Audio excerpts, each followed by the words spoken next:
All fear stems from a fear of annihilation.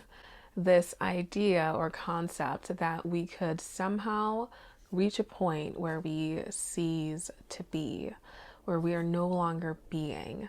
This is true for all fears, whether it's fears within relationships, fears that we're going to lose someone, we're going to lose love, or we're not going to be loved, this person may leave us one day. It's what happens on the other side of that we're really afraid of. It's the aloneness, the solitude, the disconnection. And when we're in that disconnected place, who are we?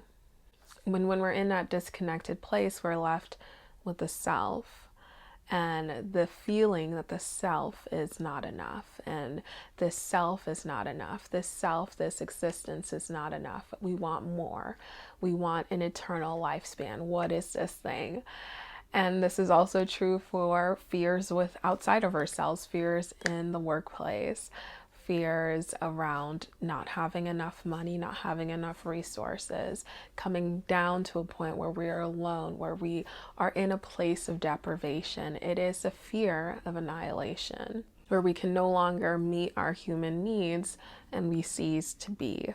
In both these cases, whether it's through a lack of material items or a lack of self, a lack of connection to others, there is a fear that we don't have enough, we aren't enough, and as a result, we will cease to be. And so how do we combat that? And so the very clear direction that this fear of annihilation, the very question at the root of this that we're actually seeking the answer to is there a me?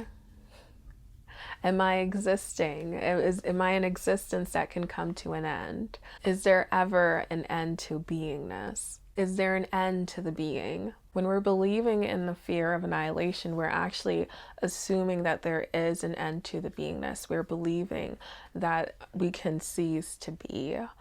And when we actually see the fear as a question, something that consciousness is asking, can I cease to be? And sometimes when we go through experiences, it's almost still a question.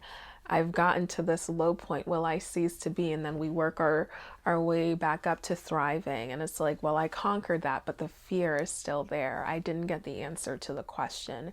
Can I stop being? Will this come to an end? Well, the only way to answer that is through awareness of being, by actually going into our aware, awake self, that part of us that is pure beingness, and actually feeling and seeing, is there an end to this? Is there a start and end point? Can we even feel the corners of our being? Can we actually feel where awareness stops and where this expansive us comes to an end? And when we go into awareness, when we go into the deeper self with this question, we find that there is no end. There is no end to the beingness. The self is beyond time, it's above time. And so how can it cease to be if it's not even existing within time? The reason why the deeper self doesn't fear is because it doesn't fear its own annihilation. It doesn't fear that it will come to an end because it knows that it is pure being. It is just beingness. It's just awareness. And so how could it become annihilated? So perhaps your fear isn't what you think it is.